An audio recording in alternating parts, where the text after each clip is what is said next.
Il était une fois, dans la ville animée de l'État Delta, vivait une fille nommée Ayomide. Elle n'était pas seulement une beauté. C'était le genre de fille qui attirait les regards où qu'elle aille. Avec ses longs cheveux ondulés, sa peau brune lisse et une silhouette parfaite, les gens disaient toujours, celle-ci est une reine. Mais Ayomide ne se souciait pas beaucoup des compliments. Pour elle, la beauté n'était que la surface. Ce qui comptait vraiment, c'était son ambition. Ses rêves de devenir une femme indépendante et réussie. Ayomide disait toujours, quand je serai plus âgée, je serai une femme d'affaires. Aucun homme ne me donnera d'ordre. Elle se concentrait sur l'école. Elle était l'une des meilleures élèves de sa classe, et elle avait de grands projets pour son avenir. Elle voulait terminer ses études, créer une entreprise et devenir si réussie que personne ne pourrait lui dire ce qu'elle doit faire. Ayomide croyait fermement qu'une femme devait prendre le contrôle total de sa propre vie et elle n'allait laisser aucun homme entraver cela.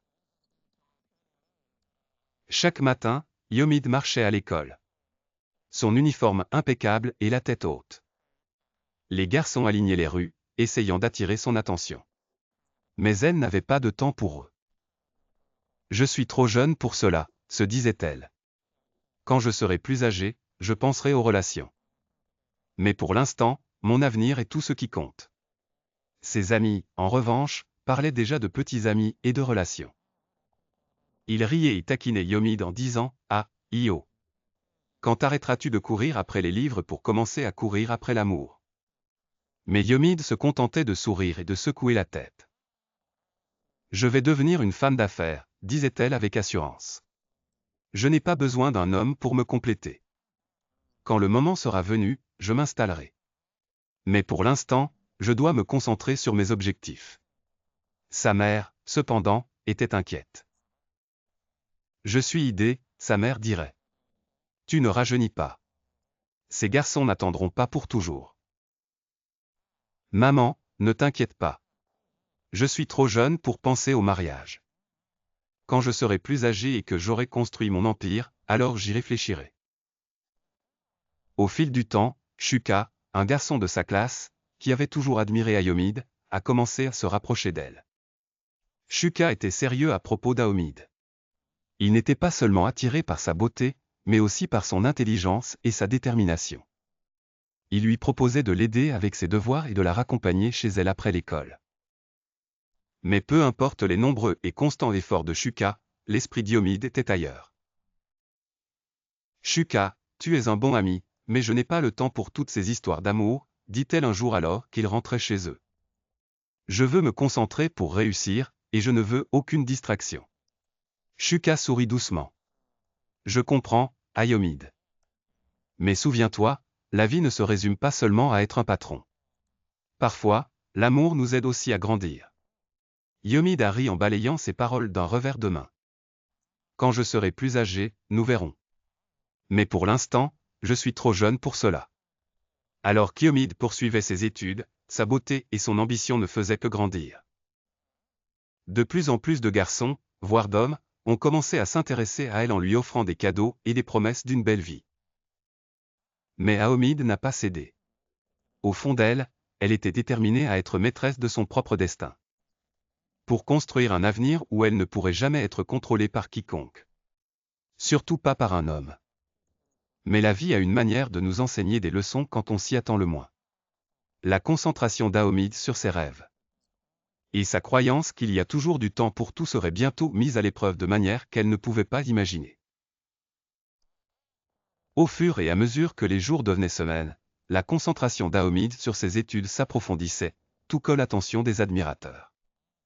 Les garçons de l'école, les hommes de la communauté et même certains de ses enseignants ne pouvaient pas cacher leur admiration pour elle. Mais Ayomide est restée ferme. Son seul amour était son ambition. Un soir, alors qu'Ayomide était assise dans sa chambre en train d'étudier, son téléphone a vibré. C'était un message de sa proche amie Ngozi. « AYO, il y a une fête ce week-end. Tu devrais venir. Ça sera amusant, et toutes les personnes populaires seront là. De plus, tu pourrais rencontrer quelqu'un de spécial. » Ayomide a levé les yeux au ciel et a tapé en retour, « Ngozi, tu me connais maintenant. Je ne suis pas intéressé par tout ça. J'ai des examens la semaine prochaine et je veux me concentrer. Je penserai à me poser quand je serai plus âgé. Mais Ngozi persistait. Aiko, tu ne peux pas te consacrer qu'au livre, tu dois aussi profiter de la vie. Allez, juste une fois. Même Shuka sera là. Yomide hésita. Elle savait que Ngozi avait raison. Peut-être était-elle trop stricte avec elle-même. Après tout, une nuit de plaisir n'aurait pas fait de mal, n'est-ce pas? Contrairement à son attitude habituelle, elle décida d'y assister. La nuit de la fête arriva. Yomide s'habilla d'une robe moderne et élégante. Ajustée qui épousait parfaitement ses courbes, entra dans la fête. La musique était forte, les lumières clignotaient, et la salle était remplie de jeunes hommes et femmes dansant et s'amusant. À son entrée, des têtes se tournaient. Yomide était habituée à cette réaction. Mais ce soir, elle ressentait quelque chose de différent, un sentiment de curiosité. Peut-être, juste peut-être, qu'elle pourrait s'amuser pour une nuit. Au fil de la nuit, Yomide remarqua Shuka. Il l'observait de l'autre côté de la salle. Il était élégamment vêtu, ayant l'apparence d'un gentleman. Il l'avait toujours admiré, mais ce soir, il semblait plus déterminé. Il s'approcha d'elle et lui demanda de danser. Aomide, se sentant un peu aventureuse, accepta. Ils ont dansé, ri, et pour la première fois depuis un moment, Aomide a baissé sa garde. Mais la nuit n'était pas aussi simple qu'elle en avait l'air. Juste au moment où Aomide commençait à s'amuser, une agitation éclata près de l'entrée du lieu. Une voix forte cria « Odogwu !»« Odogwu est là !» Tout le monde se retourna pour voir de qui il s'agissait. Odogwu entra, un homme d'affaires local riche, connu pour son style de vie fastueux et sa façon de traiter les femmes. Odogwu était plus âgé, riche, et notoire pour obtenir tout ce qu'il voulait, y compris les femmes qu'il désirait. Au moment où il aperçut Yomide, ses yeux se sont illuminés. « La voilà », murmura-t-il à son assistant. « J'ai entendu parler de cette fille, et ce soir, elle sera mienne. » La réputation d'Odogwu pour séduire de jeunes filles puis les abandonner était bien connue à Delta. Mais Yomide ne savait pas grand-chose de lui. Alors qu'il s'approchait d'elle, Shuka se tendit, pressentant des ennuis. Odogwu était un homme de pouvoir, et personne n'osait se dresser contre lui. « Bonjour, ma belle fleur, » dit Odogwu avec douceur. En prenant la main d'Ayomide, j'ai entendu parler de toi. Et ce soir, je vais enfin voir ta beauté en personne. Que dirais-tu de laisser tous ces petits garçons et de venir avec moi? Je te montrerai la belle vie. Aomide fut surprise. Elle n'aimait pas la façon dont il parlait à Shuka et aux autres comme s'ils étaient inférieurs à lui. Mais en même temps, elle était intriguée par sa confiance et son pouvoir. Pendant un bref instant, elle pensa à ce que sa vie pourrait être si elle acceptait son offre. Luxe, richesse et une vie de facilité. Mais tout aussi rapidement, elle est revenue à la réalité. Elle ne cherchait pas ce genre de vie. « Je ne suis pas intéressée, monsieur, » dit-elle poliment mais fermement. Odogwu rit, manifestement habitué à se faire repousser. Ah, Yomide. Chaque femme dit cela au début. Mais fais-moi confiance. Tu changeras d'avis. Il s'est penché plus près et a murmuré. J'obtiens toujours ce que je veux. Shuka est intervenu pour protéger, affirmant son désintérêt. Laisse-la tranquille. Odogwu a lancé un regard noir à Shuka, son visage devenant sérieux. Tu oses me parler ainsi, garçon? Tu sais qui je suis. La salle est devenue silencieuse. Le cœur d'Yomide battait la chamade, cherchant à éviter les problèmes alors que tout s'envenimait. Toutes les personnes dans la pièce regardaient, attendant de voir ce qui allait se passer ensuite. D'une voix basse, Yomide prit la parole. Shuka, ça va. Partons simplement. Mais Odogwu n'en avait pas fini. Tu peux partir, mais souviens-toi, Yomide, j'obtiens toujours ce que je veux. Ainsi, il s'éloigna, mais ses paroles planaient dans l'air comme une menace. Shuka prit la main d'Yomide et ils quittèrent la fête. Mais la rencontre les avait secoués tous les deux. En chemin de retour, Shuka se tourna vers elle. Aiko, tu dois être prudente. Des gens comme Odogwu ne laissent pas simplement les choses se dérouler. S'il veut quelque chose, il ne s'arrêtera pas tant qu'il ne l'aura pas obtenu. Tu pourrais penser que tu es trop jeune pour toutes ces affaires de relations. Mais le monde a ses propres plans. Tu ne peux pas toujours contrôler ce qui se passe. Aomide hocha la tête mais resta silencieuse. Elle avait toujours cru qu'elle pouvait gérer tout ce qui se présentait à elle. Mais pour la première fois, elle commença à ressentir le poids des choix qu'elle avait faits. Merci. Alors qu'ils approchaient de sa maison, Shuka s'arrêta et la regarda sérieusement. Yomide, je tiens à toi. Promets-moi juste que tu seras prudente. Elle sourit et hocha la tête, bien que son esprit fût déjà envahi par des pensées. Shuka avait-il raison? Odogwu était-il vraiment quelqu'un dont elle devait se préoccuper? Ou était-ce simplement un test de sa détermination? Alors qu'Ayomide se couchait cette nuit-là, elle ne pouvait pas se défaire de la sensation que sa vie était sur le point de changer de manière pour laquelle elle n'était pas préparée. La question était de savoir si elle serait prête lorsque cela se produirait. Les jours qui ont suivi la fête ont attiré davantage l'attention sur Yomide. La nouvelle s'était répandue qu'elle avait refusé un prétendant. Le riche homme d'affaires que tout le monde craignait. Les habitants de la ville ont commencé à parler de son audace, sa grâce et, surtout, sa dignité. Alors que la plupart des filles de son âge étaient facilement influencées par des voitures luxueuses, des cadeaux coûteux et la promesse d'une vie facile, Yomide était différente. Elle restait concentrée sur ses rêves, la tête haute. Ne se laisse pas distraire. À l'école, sa réputation de fille intouchable grandissait. Certains admiraient sa force, tandis que d'autres se sentaient intimidés. Ses amis proches Ngozi, Ifeoma et Tola ont commencé à remarquer le fossé grandissant entre elle et Yomide. Alors qu'elle bavardait souvent à propos des garçons, des fêtes et de leurs derniers béguins, Yomide ne parlait que de ses études et de ses projets pour l'avenir. Elle était déterminée à devenir une femme de pouvoir. Une femme de pouvoir, de contrôle et d'indépendance, sans besoin de dépendre d'un homme. Sa confiance et son ambition devenaient le sujet de conversation en ville. Partout où elle allait, les gens ne pouvaient s'empêcher de parler de la jeune fille qui se tenait comme une reine. Les femmes plus âgées l'admiraient de ne pas céder aux pressions liées à la jeunesse. Magnifique.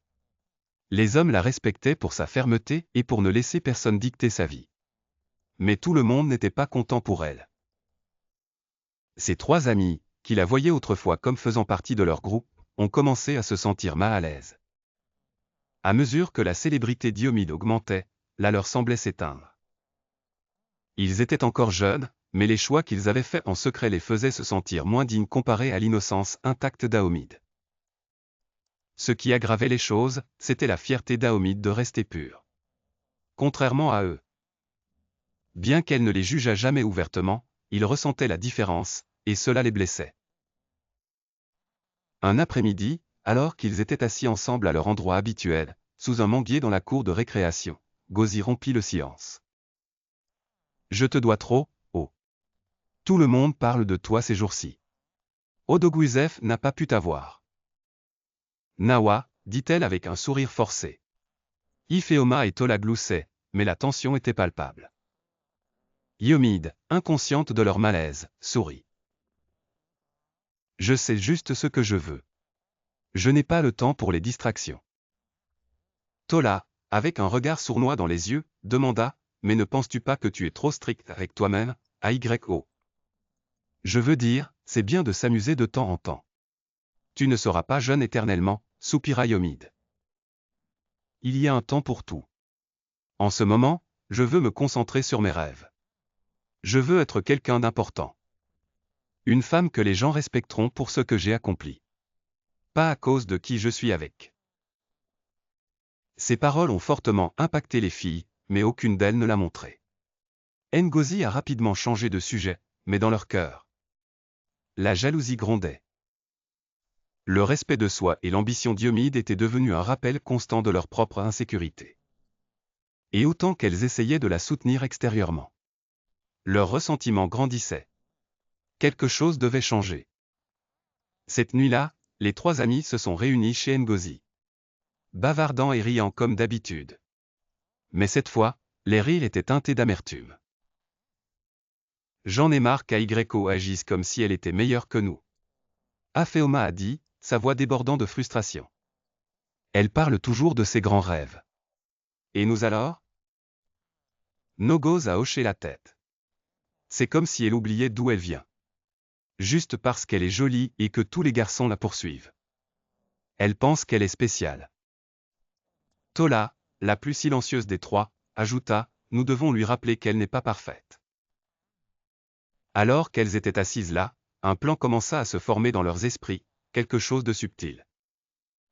Quelque chose qui ferait tomber Aomé du piédestal qu'elle possédait inconsciemment. Qu'elle s'était placée dessus.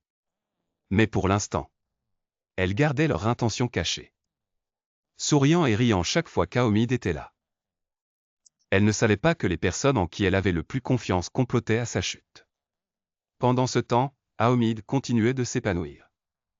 Elle excellait brillamment dans ses études et sa beauté remarquable, combinée à son ambition sans faille, faisait d'elle la fierté de la communauté. Les mères la montraient à leurs filles en disant « Vois cette fille ? Apprends d'elle. Elle est concentrée. Elle est intelligente. Et elle ne saute pas de mari en mari comme certaines d'entre vous. » Mais le succès d'Iomide attira également une attention non désirée. Davantage d'hommes, riches et puissants, ont tenté de se rapprocher d'elle. Certains lui offraient de l'argent. D'autres lui promettaient des contacts pour booster sa carrière. Mais elle les a tous rejetés. Croyait que le véritable succès venait du travail acharné. Pas de raccourci. Ensuite est venu Monsieur Huche, un de ses professeurs, un homme d'une trentaine d'années qui avait toujours admiré Iomide à distance. Un jour, il l'a appelé à son bureau après la classe.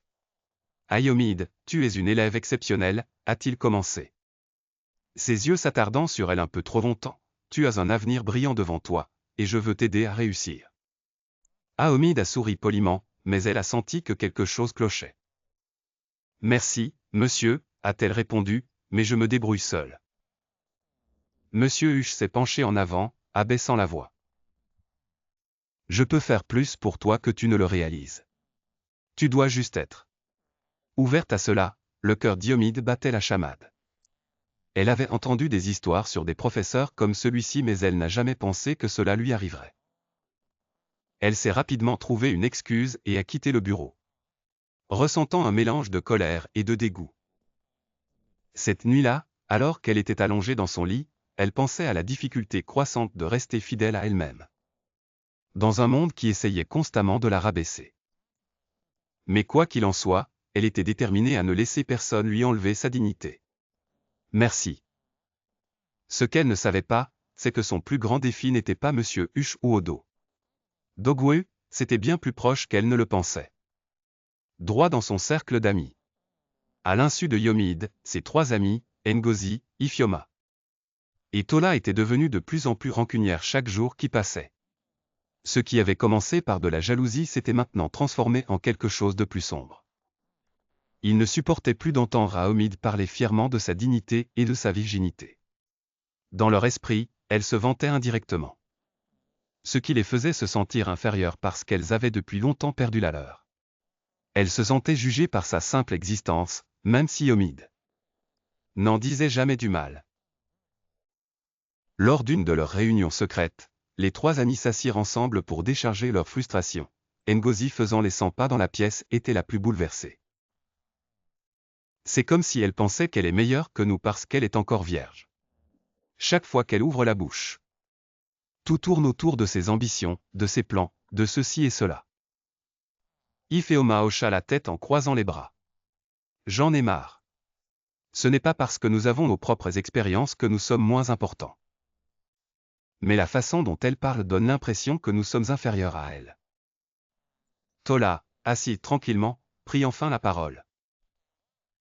Et si nous faisons quelque chose à ce sujet, quelque chose pour la rabaisser d'un cran? Ngozi et Ifeoma s'arrêtèrent et regardèrent Tola. La curiosité et l'intrigue scintillaient dans leurs yeux. Qu'est-ce que tu veux dire? Demanda Ifeoma. Tola hésita un instant, puis se pencha plus près. Je connais des gars. Ils ne sont pas d'ici, donc personne ne le saura. En organisant cela correctement, ils peuvent donner une leçon à Yomid, diminuant sa fierté. Les yeux de Gozi se sont agrandis, mais ensuite un sourire lent s'est installé sur son visage. Oui, Tola a hoché la tête. Nous pouvons organiser une rencontre entre ces gars et elle quelque part et qui est bien. Disons simplement qu'elle ne pourra plus se vanter de sa virginité. Pendant un moment, la salle est restée silencieuse. Puis Ifeoma a brisé la tension avec un rire nerveux.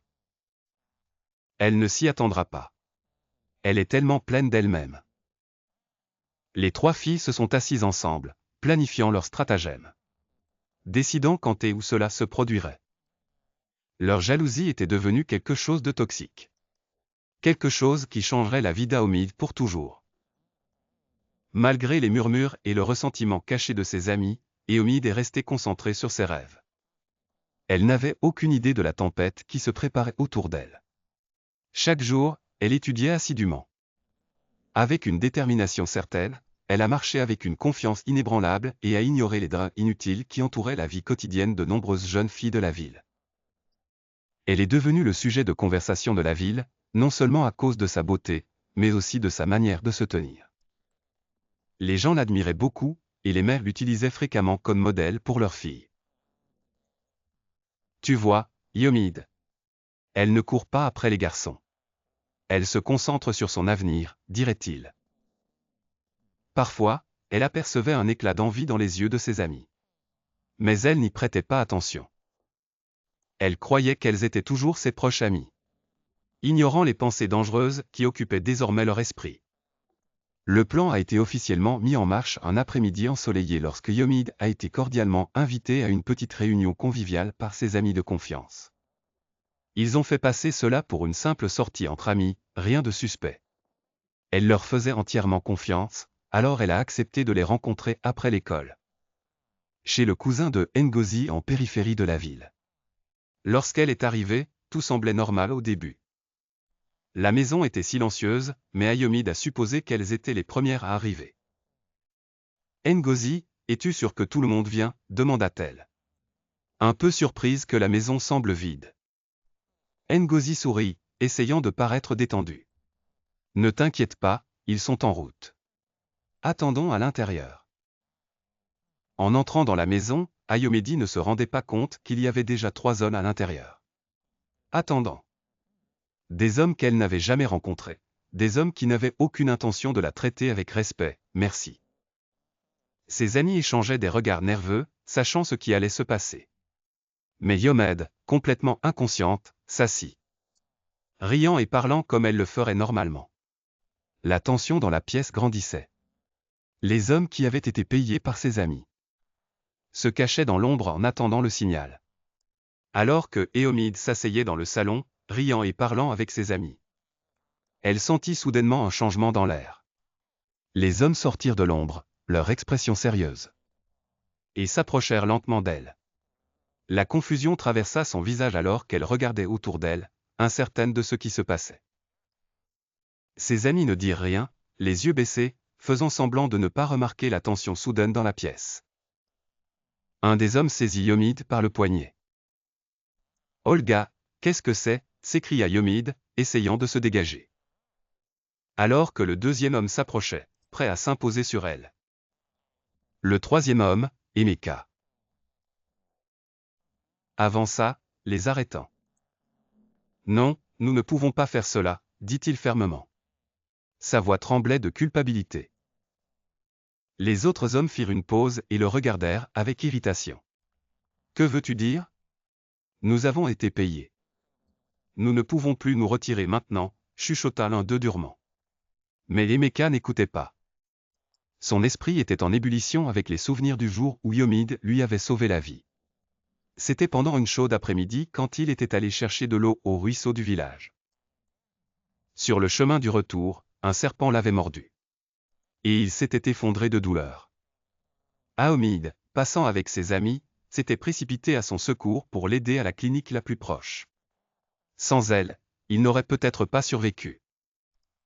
Il se souvenait de la façon dont elle l'avait traité avec bonté et compassion. Sans même rien demander en retour. Maintenant, l'idée de lui faire du mal ressemblait à une profonde trahison. Amika s'avança de nouveau, repoussant les autres hommes. « Laisse-la tranquille, dit-il, sa voix devenant plus forte. Il se tourna vers Yomid, la culpabilité dans les yeux. « Désolé, nous n'aurions pas dû accepter. Pardonne-nous. » Yomid, encore sous le choc, s'éloigna d'eux. Son cœur battait la chamade et ses yeux se remplirent de larmes. Quoi? Que se passe-t-il? Amika évita son regard, honteuse. Elle n'avait pas révélé toute la vérité sur le fait d'avoir été payée par ses amis, mais il la suppliait de la pardonner. Par simplement, Ayomid, rentre chez toi. Ayomid, le cœur battant, rassembla rapidement ses affaires et se précipita hors de la maison, les larmes coulant sur son visage. En courant, elle n'arrivait pas à croire ce qui venait de se passer. Elle pensait que ses amis se souciaient d'elle, mais leurs actions avaient brisé sa confiance. Elle avait presque été prise dans un terrible piège. Mais d'une manière ou d'une autre, elle avait été sauvée. De retour à l'intérieur, Ngozi, Ifeoma et Tola bouillaient de rage. Leur plan avait échoué. Ils espéraient qu'une fois la dignité d'Yomid lui ôtée, elle cesserait de se vanter de sa virginité. Et cesserait d'agir comme si elle était meilleure qu'eux. Mais maintenant, tout avait mal tourné. Ngozi a rapidement essayé de minimiser les choses, se tournant vers Emeka et les autres hommes. « Qu'est-ce qui s'est passé? Pourquoi vous êtes-vous arrêtés ?» Amika lui lança un regard glacial.